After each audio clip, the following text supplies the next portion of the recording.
আচ্ছা আরে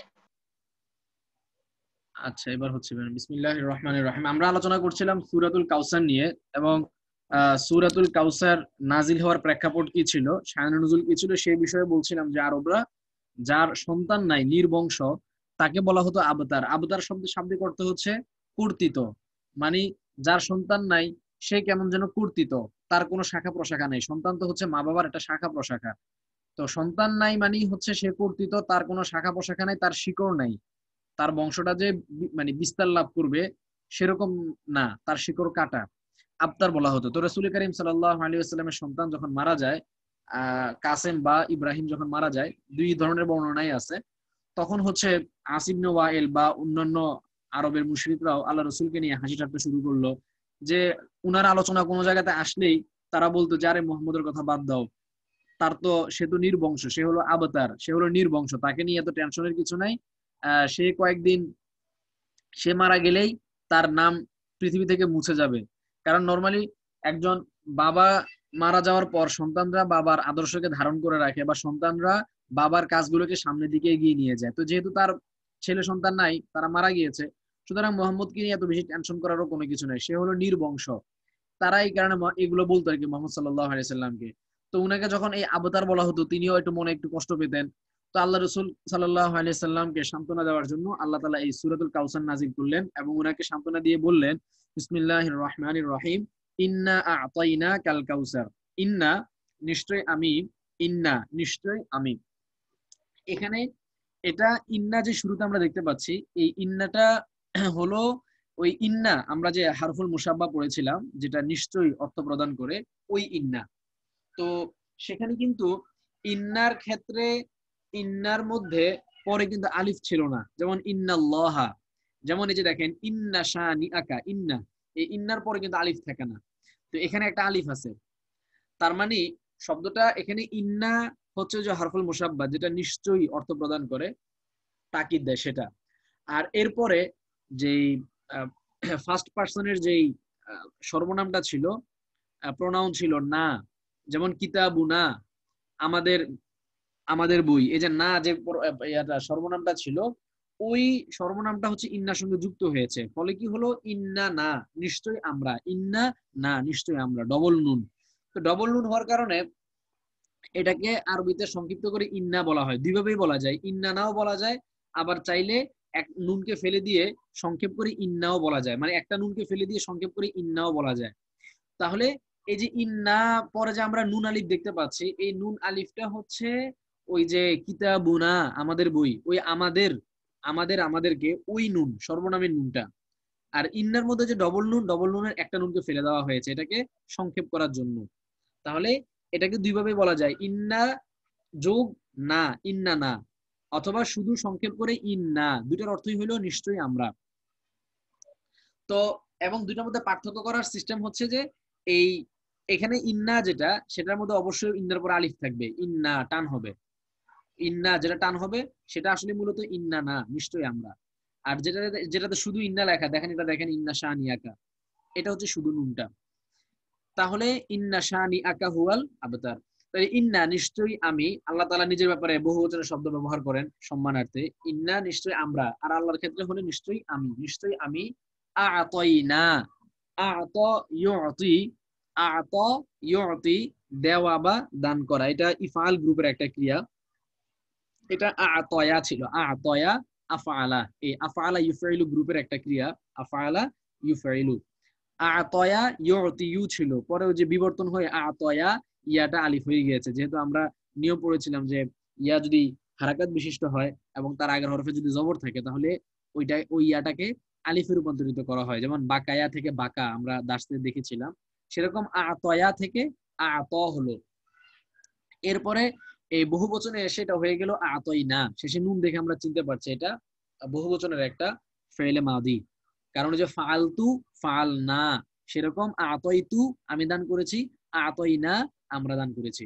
তাহলে ইন্না আ'তাইনা নিশ্চয়ই আমি দান করেছি, কা তোমাকে, নিশ্চয়ই আমি তোমাকে দান করেছি, আল কাউসার, কাউসার, কাউসার দান করেছি। তো কাউসার কি, ইবনে আব্বাস রাদিয়াল্লাহু আনহুর বর্ণনাতে এসেছে, কাউসার হলো, কাউসার শব্দের অর্থ হচ্ছে প্রচুর কল্যাণ, মানে আল্লাহ তাআলা আল্লাহ রাসূলকে প্রচুর কল্যাণ দান করেছেন, প্রচুর কল্যাণ। এখন প্রচুর কল্যাণ কি, বিভিন্ন কিছু হইতে পারে। আল্লাহ রসুলের এখন যদিও তাকে নিয়ে উপহাস করা হচ্ছে, কিন্তু একটা পর্যায়ে তার সুনাম সুখ্যাতি, তার নাম পৃথিবীতে টিকে থাকবে। আর যারা আজকে তাকে নিয়ে উপহাস করছে তারা একসময় মিটে যাবে। তারপরে হচ্ছে যে তার অনুসারী সংখ্যা বৃদ্ধি পাবে, একটা সময় তার দিন বিজয়ী হবে, তার অনুসারী যারা আছে তারা একসময় মক্কা বিজয় করে নিবে। মানে সব ধরনের কল্যাণ আল্লাহ রসুলকে দান করা হয়েছে, এটা একটা ব্যাখ্যা। আর একটা হচ্ছে যে হাউজে কাউসার বলে, যেটা জান্নাতের একটা নহর, একটা প্রস্রবণ, যেটা হচ্ছে যে আহ যেটার পানি দুধের চেয়েও সাদা, মধুর চেয়েও মিষ্টি হবে। হ্যাঁ, আল্লাহ রসুল সাল্লাল্লাহু আলাইহি সাল্লাম কিয়ামতের ময়দানে ওই নহর থেকে তার উম্মতদেরকে পানি পান করাবেন। যে একবারই পানি পান করবে তার আর পিপাসা লাগবে না, জান্নাতে প্রবেশ করার আগ পর্যন্ত, কিয়ামতের ময়দানে তার আর পিপাসা লাগবে না। তো ওই হাউজের নামও হইতে পারে কাউসার। এবং হাদিসের মধ্যে এসেছে আহ এই আল্লাহ রসুল সাল্লাল্লাহু আলাইহি সাল্লামের কাছে এরকম আকাশের নক্ষত্র সমপরিমাণ মানে এরকম বিভিন্ন পেয়ালা থাকবে, সেই পেয়ালার দিয়ে তার উম্মতদেরকে তিনি এই হাউজে কাউসারের পানি পান করাতে থাকবেন।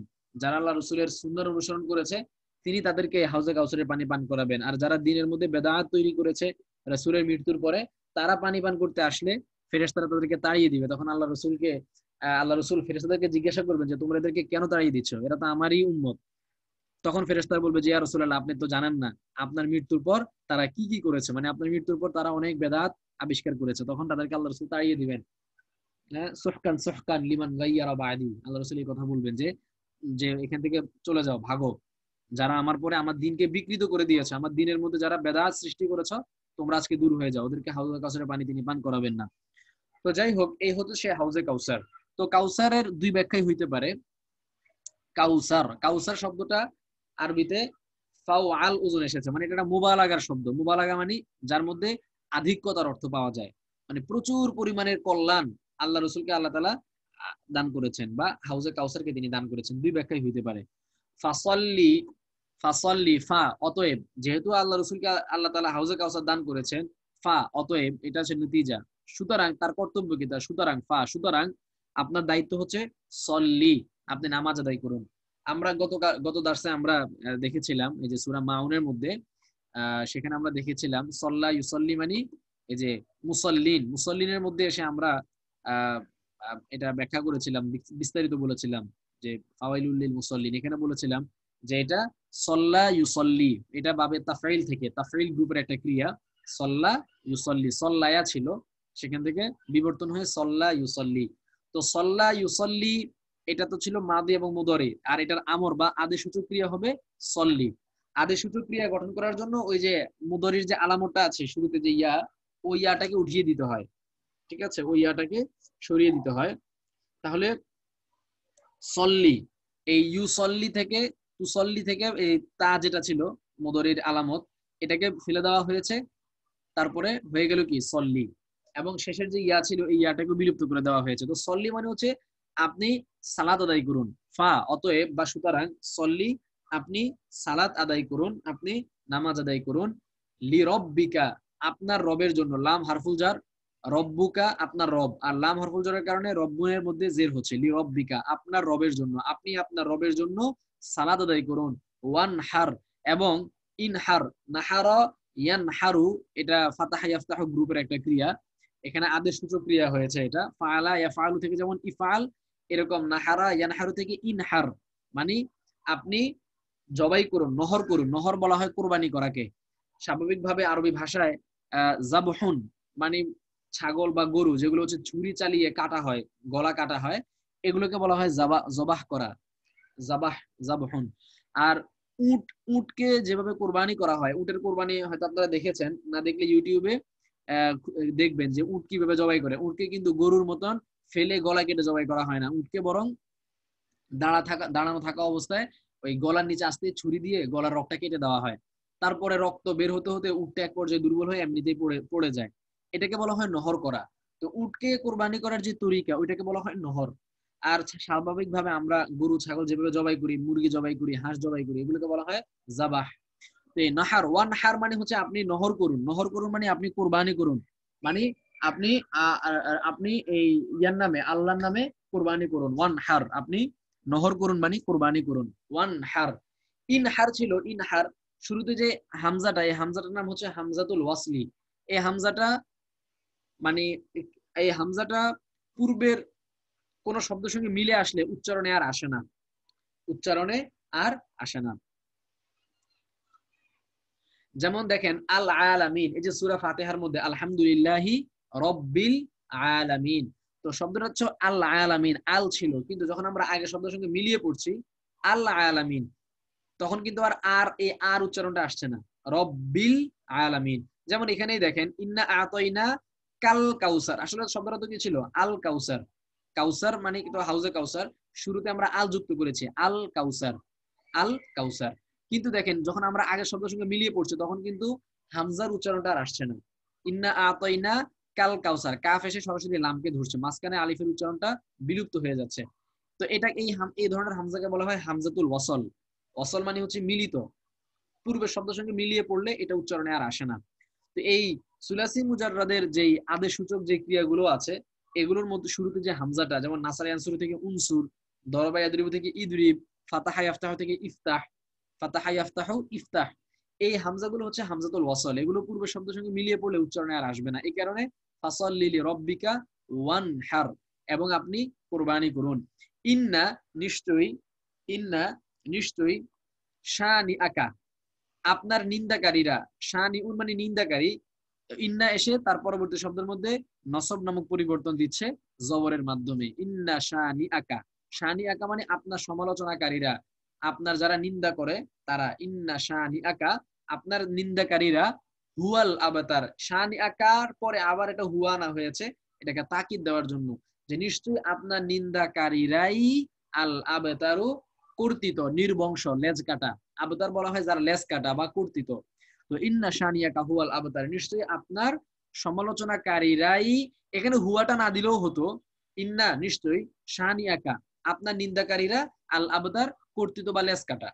তখন এই যে বাক্যের মধ্যে যেটা জোর, আমরা দেখবেন তর্জমার মধ্যে তর্জমা করা হয় যে নিশ্চয়ই আপনার নিন্দাকারীরাই, হ্যাঁ আপনার সমালোচনাকারীরাই, এই যে একটা ই দিয়ে যে একটা তাকিদ দেওয়া হয়, জোর দেওয়া হয়, এই জোরটা আসতেছে এই হুয়াটা নিয়ে আসার কারণে।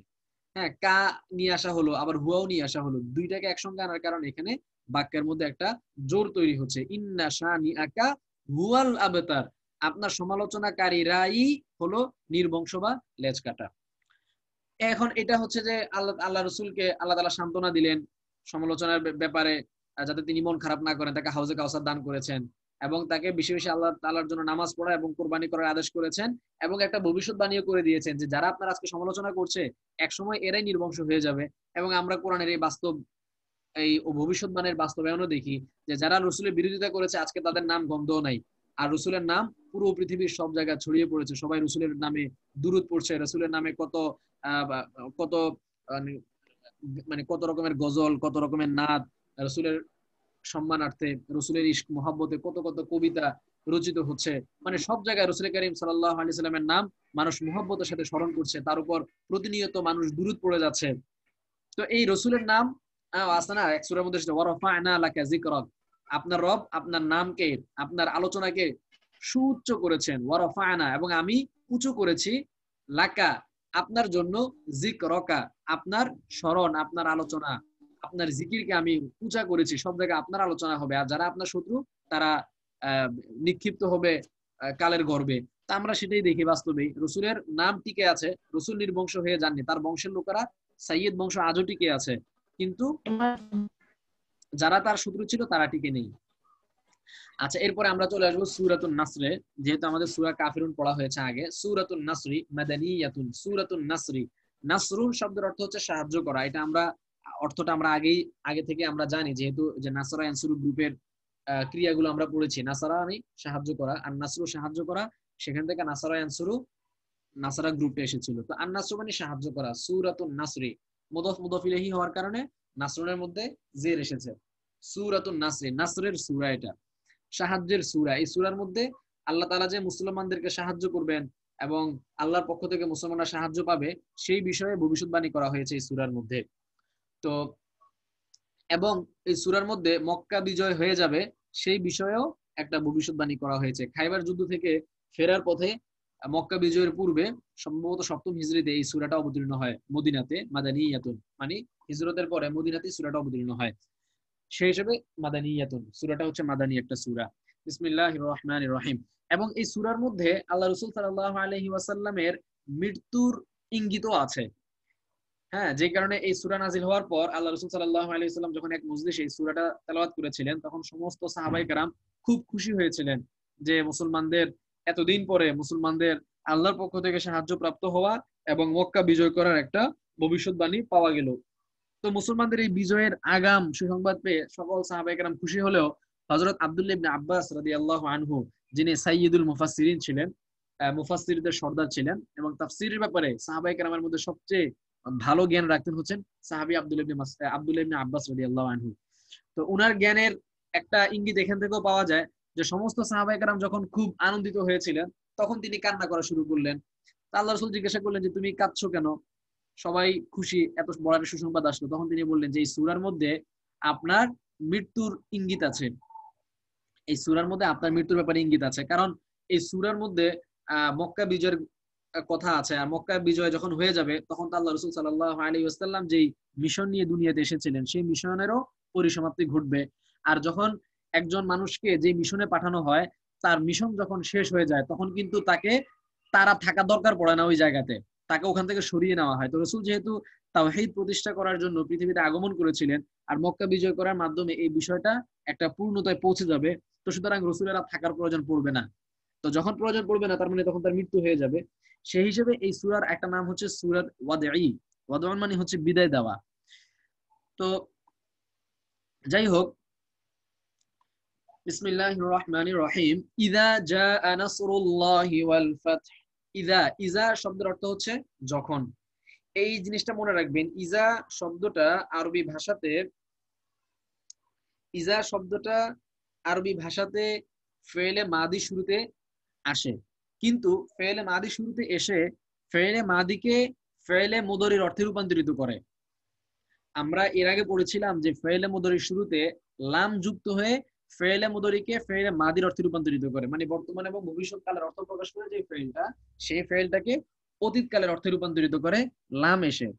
হ্যাঁ, লাম ইয়াজআল, ওয়ালাম ইয়াজআল লাহু ইওয়াজা, লাম ইয়াজআল তিনি করেননি। হ্যাঁ, আর ইজা শব্দটা আসে ফেলে মাদি শুরুতে, অতীত কালের অর্থ প্রকাশক ক্রিয়া শুরুতে আসে, কিন্তু এসে এটা ওই ক্রিয়াটাকে ভবিষ্যৎ কালের অর্থে রূপান্তরিত করে দেয়। ঠিক আছে? তো ইজা মানে যখন, যা এটা একটা ফেলে মাদি বা অতীত কালের ক্রিয়া। যা ইয়াজিউ বাবে দরবায়াদ্রিবু গ্রুপের যা ইয়াজিউ। আচ্ছা, যা ইয়াজিউ। তো যা এটা ছিল আসলে আপনার ফাআলা ইয়াফইলু, দরবা ইয়াদরিবু, এই প্যাটার্নে শব্দটা ছিল জায়া। জায়া ছিল জায়া ইয়াজিউ। আজকে আমি লিখেই দেখাই, আজকে কিবোর্ড ঠিক আছে সম্ভবত। দেখি আজকে লেখানো, এটা একটু লিখে দেখাইলে জিনিসটা বুঝবেন। এটা কি ছিল? জায়া। আচ্ছা, জায়া ইয়াজ।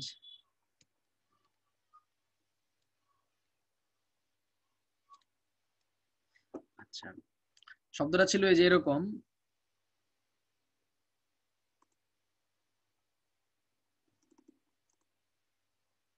জায়া।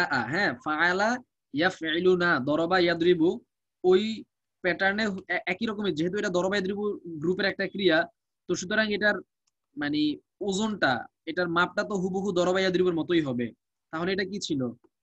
জায়া ইয়াজিউ, এরকম ছিল। দরবা ইয়াদরিবু এই প্যাটার্নে, দরবা ইয়াদরিবু ইয়াদরিবু। ঠিক আছে, দেখেন হুবহু, এখন দেখেন হুবহু প্যাটার্নে কিন্তু মিলে যাচ্ছে, দরবা ইয়াদরিবু ইয়াদরিবু। আচ্ছা, এখন আমরা একটা নিয়ম পড়েছিলাম কি, ইয়ার মধ্যে যদি জবর থাকে, ইয়া যদি মুতাহাররিক হয়, হরকত বিশিষ্ট হয়, এবং তার আগের হরফে যদি জবর থাকে, সেই ইয়াকে আলিফে রূপান্তরিত করতে হয়। তাহলে আমরা যদি ইয়াটাকে আলিফে রূপান্তরিত করি তখন শব্দটা কি হয়ে যায়? শব্দটা হয়ে যায় যা আ। শব্দটা হয়ে যায় যা আ। এই ফলে হয়ে গেল কি, জায়া আ থেকে হয়ে গেল যা আ। জায়া আ ছিল আর কি, জায়া আ ইয়াজিউ। এটা হামজা হবে, ইয়াজিউ ছিল, সেখান থেকে এখন হয়ে গেল যা আ। এরপরে যে ইয়াজিউ, ইয়াজিউ, এই যে ইয়া আছে, এই ইয়াজিউর মধ্যে ইয়ার তাহলে এই আলিফে পরিণত করার পর এখন কি হয়ে গেল, আমরা ইয়াটাকে যখন আলিফে রূপান্তরিত করলাম তখন এটা হয়ে গেল যা আ। এরপরে ইয়াজিউ ছিল, ইয়াজিউর মধ্যে ইয়ার যেই জেডটা, এই ইয়ার জেডটা জিমের মধ্যে দেওয়া হয়েছে, ফলে জিমটা হয়ে গেল কি ইয়াজি। হ্যাঁ, এই ইয়াজি, আর ইয়ার হারাকাত জিমের মধ্যে দেওয়ার কারণে ইয়া তো হারাকাত বিহীন হয়ে গেল, সাকিন হয়ে গেল, তাহলে এখন কি হয়ে গেল ইয়াজিউ, যা আ ইয়াজিউ। ঠিক আছে, এইটা হচ্ছে বিবর্তনটা এখানে এইভাবে হয়েছে, যা আ। তো জায়া আ থেকে যা আ, যা মানে সে এসেছে, জায়া আ থেকে যা আ, যা মানে সে এসেছে। তো এখানে যেহেতু শুরুতে ইজা এসেছে, এই কারণে এটা ভবিষ্যতের অর্থ দিবে, ইজা যা আ, যখন আসবে। আমরা তর্জমা করব ভবিষ্যৎকাল দিয়ে, ইজা যা আ, এটা আরবি ব্যাকরণের একটা নিয়ম। ইজা যা আ, যখন আসবে, নাসরুল্লাহি, আল্লাহর সাহায্য, নাসরুল্লাহি মুদাফ মুদাফ ইলাইহি, এই কারণে জের হয়েছে, আল্লাহর সাহায্য যখন আসবে, ওয়া এবং আল ফাতহু, বিজয়, ফাতহু মানে খোলা বা বিজয় লাভ করা, কোনো একটা জিনিস বিজয় লাভ করলেই সেটাকে খোলা সম্ভব হয়, তা না হয় সম্ভব হয় না, সেই হিসাবে বিজয় লাভ করা, খোলা একই শব্দে আরবিতে ব্যবহার হয়, ফাতহুন, ফাতহুন মানে খোলা বা বিজয়। তো ইজা যা আ, যখন আসবে, নাসরুল্লাহি, আল্লাহর সাহায্য, ওয়াল ফাতহু এবং বিজয়, ওয়া এবং রাআইতান নাসা, মানুষেরা দেখবে, ওয়া রাআইতান নামাসি মানে হলো ওয়া ইজা, এবং যখন, রাআইতা তুমি দেখবে। এখানেও দেখেন রাআইতা এটা কিন্তু অতীতকালের ক্রিয়া, ফেইলে মাদি, যেহেতু আমরা শেষে তা দেখতে পাচ্ছি রাআয়া র থেকে, আমরা এটা ওই যে আরাআইতাল্লাযী ইউকাযযিবু বিদ্দীনের মধ্যে এটা বিস্তারিত বলেছিলাম, এই যে আরাআইতা। এখানে তো আমরা ফেইলে মাদি তরজমাই করেছিলাম যে আপনি কি দেখেননি, আপনি কি দেখেছেন, আরাআইতা আপনি কি দেখেছেন, এখানে আমরা ফেইলে মাদি তরজমা করেছিলাম, কিন্তু এখানে এসে আমরা তর্জমাটা করছি ভবিষ্যতের, ওয়ারাআইতা, এবং আপনি দেখবেন। এই যে ভবিষ্যতে তর্জমা করছি, এর কারণ হচ্ছে যে এর শুরুতে ওই যে ইজা আছে, এই ইজা থাকার কারণে এই ক্রিয়াটা অতীতকাল থেকে ভবিষ্যৎকালের অর্থে রূপান্তরিত হয়ে যাচ্ছে। শব্দগতভাবে যদিও এটা অতীতকালের একটা ক্রিয়া, কিন্তু অর্থগতভাবে ইজার কারণে এটা ভবিষ্যতের অর্থে রূপান্তরিত হচ্ছে। তাহলে ওয়ারাআইতা, এবং আপনি দেখবেন, আর নাসা মানুষদেরকে, এটা ইনসানের বহুবচন নাস, এবং আপনি মানুষদেরকে দেখবেন, ইয়াদু খুলুনা প্রবেশ করছে, মানুষদেরকে দেখবেন, ইয়াদু খুলুনা প্রবেশ করছে, দাখালা ইয়াদু খুলু মানে তো প্রবেশ করা, নাসারা ইয়ানসুরুর একটা ক্রিয়া, বহুবচন, থার্ড পারসন প্লুরাল নাম্বার, এটা থার্ড পারসনের বহুবচন, ইয়াদু খুলুনা তারা প্রবেশ করছে।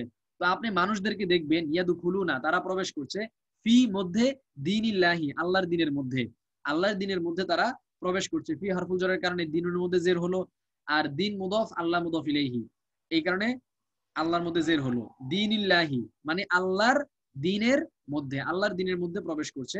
আফওয়াজা দলে দলে, ফাউজুন মানে দল, এর বহুবচন হলো আফওয়াজ, ফাউজুন মানে দল, এর বহুবচন আফওয়াজ। তো এর দুই দার্স আগে আমরা যে হাল নিয়ে লম্বা আলোচনা করেছিলাম, হাল, এবং বলেছিলাম যে কোরআনে হালের ব্যবহার অনেক আসে।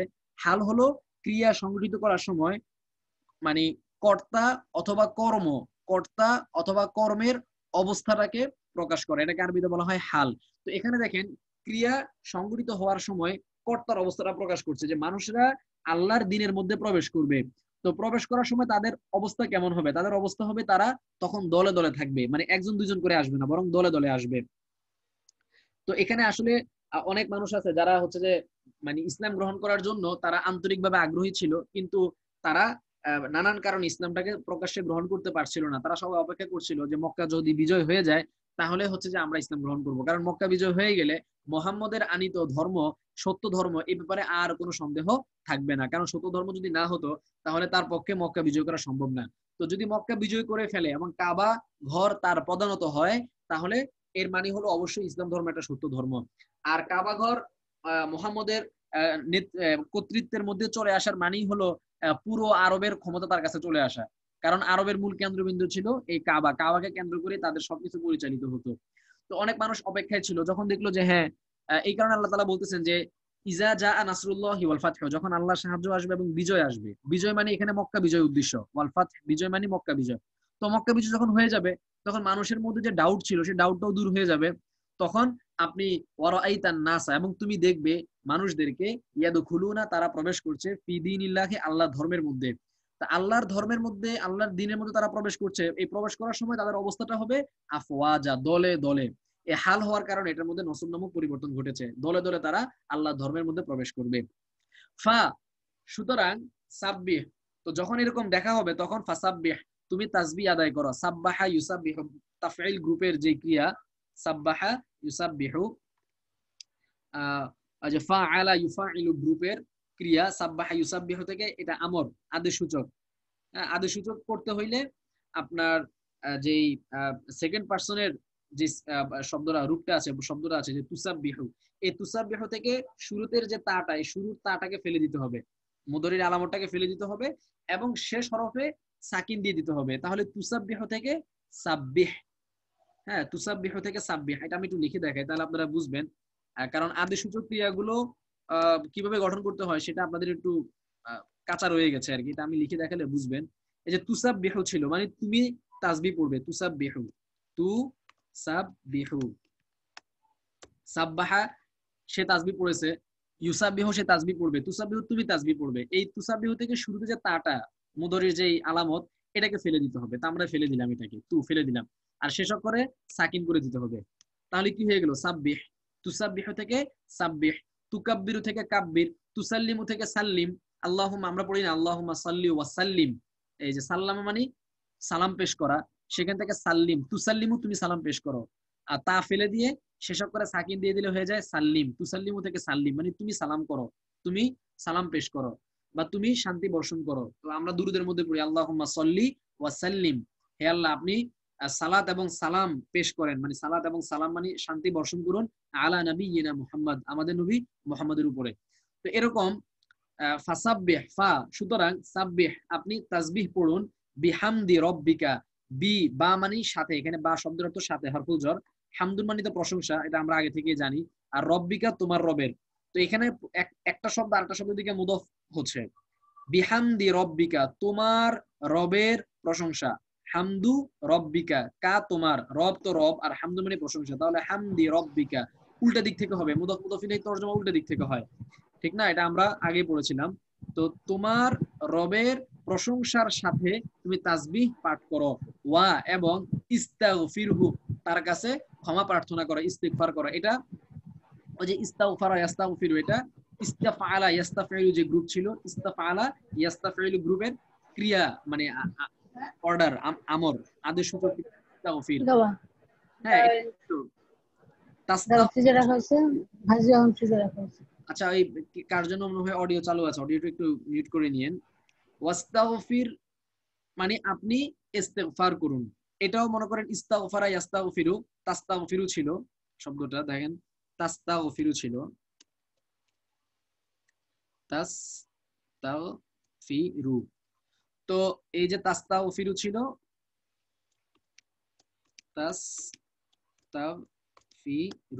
তাস্তাগফিরু ছিল। এখন আমরা পড়েছিলাম যে ইয়া গঠন করার জন্য, আদেশসূচক গঠন করার জন্য এটাকে ফেলে দিতে হবে, এটাকে আমরা ফেলে দিলাম আর শেষক করে সাকিন করে দিতে হবে, সাকিন করে দিলাম। এখন সমস্যা হলো কি, শুরুর অক্ষরটা সাকিন, সিনের মধ্যে তো সাকিন, তো সাকিন থাকলে তো এটাকে শুরুর অক্ষর সাকিন থাকলে এটাকে তো পড়া যায় না আরবিতে, আপনি এটাকে কিভাবে উচ্চারণ করবেন? এই কারণে একটা আলিফ নিয়ে আসতে হয়, যেখানে এরকম সমস্যা দেখা দেয় প্রথম অক্ষর সাকিন উচ্চারণ করা সম্ভব না, সেখানে আলিফ নিয়ে আসতে হয়। তাহলে আলিফ নিয়ে আসলে হয়ে গেল কি ইস্তাগফির, তাহলে এই আমরের সিগা হয়ে গেল, আদেশ সূচক ক্রিয়া হয়ে গেল ইস্তাগফির। তাস্তাগফিরু তুমি ইস্তেগফার করবে, সেখান থেকে ইস্তাগফির অর্ডার বা আদেশ সূচক ক্রিয়া হয়ে গেল, ইস্তাগফির তুমি ইস্তেগফার করো। তাহলে এখান থেকে ওয়াস্তাগফির, তো এটা হচ্ছে এই আলিফটা হচ্ছে আলি হামজা ওয়াসলি, এটা হচ্ছে যে সাময়িক আনা হয়। আমরা ওই যে এই সূরা কাউসারের মধ্যে এখানে ব্যাখ্যা করেছিলাম না, আল কাউসারের মধ্যে এই যে আল কাউসার আটা, এই আল কাউসার নরমালি এটা আনা হয়, কিন্তু যখন আর আগের শব্দের সঙ্গে মিলিয়ে পড়া হয় তখন তো আর এই আলিফটা দরকার হয় না, এটা হচ্ছে ঠেকার কাজ চালানোর জন্য আনা হয়, এটাকে বলা হয় ওয়াসলি। এটা যেখানে দরকার হয় ওখানে আনা হয়, দরকার না থাকলে এটা উচ্চারণে আর আসে না, আগের সঙ্গে মিলিয়ে পড়লে এটাকে হামজা ওয়াসলি বলে। তো এখানেও একই রকম, এই ওয়াস্তাগফিরহু যে আলিফ, এটা হামজা ওয়াসলি, আমরা এটা ঠেকার কাজ চালানোর জন্য আনছিলাম, যেহেতু শুরুর অক্ষর সাকিন থাকার কারণে আমরা পড়তে পারতেছিলাম না, আমাদের পড়ার অসুবিধা ছিল, তো আমরা ঠেকার কাজ চালানোর জন্য হামজাটাকে আনছিলাম। এই কারণে যদি আগের কোনো শব্দে আমরা যদি পেয়ে যাই মিলিয়ে পড়ার জন্য, তখন আর এই আলিফটা দরকার না থাকার কারণে এটা উচ্চারণ আর আসে না, এই কারণে ওয়াস্তাগফিরহু এই আলিফের উচ্চারণ আর আসলো না, ওয়াস্তাগফির আপনি ইস্তেগফার করুন হু তার কাছে, মানে আল্লাহর কাছে। ইস্তাগফিরহু, আপনি তার কাছে ইস্তেগফার করুন।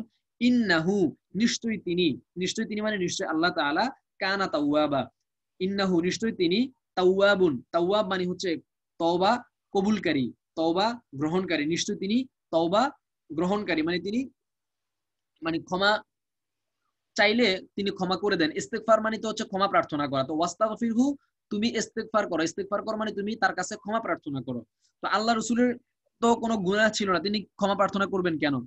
তো তিনি ক্ষমা এখানে আসলে মূলত আল্লাহ রসুলের মাধ্যমে তার রসুলের যারা উম্মত ছিল এই উম্মতদেরকে শিক্ষা দেওয়া হয়েছে যে আল্লাহ তাআলা তাসবিহ পাঠ করতে হবে তার হামদের সাথে, এবং তার কাছে বেশি বেশি ইস্তেগফার করতে হবে। এবং আল্লাহ রসুল নিজে ইস্তেগফার করে তার উম্মতকে শিখিয়েছেন যে কিভাবে আল্লাহর কাছে গুনাহ হয়ে গেল ক্ষমা চাইতে হয়। তা না হয় আল্লাহ রসুলের তো কোনো গুনাহ ছিল না। তো ওয়াস্তাগফিরহু, আপনি তার কাছে ক্ষমা প্রার্থনা করুন, ইস্তেগফার করুন।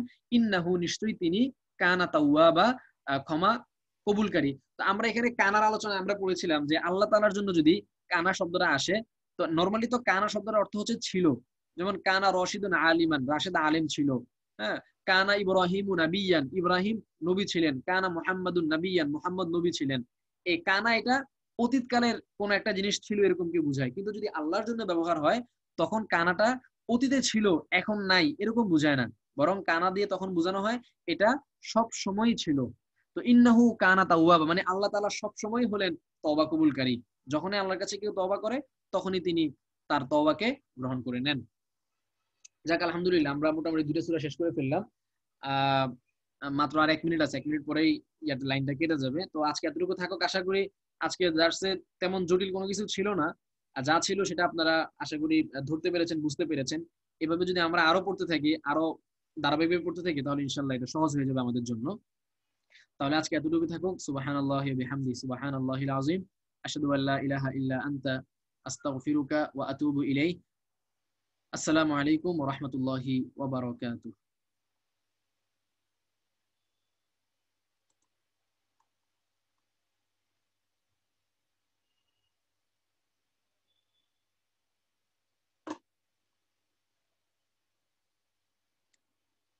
আচ্ছা, আজকে কি আপনাদের কোনো প্রশ্ন আছে?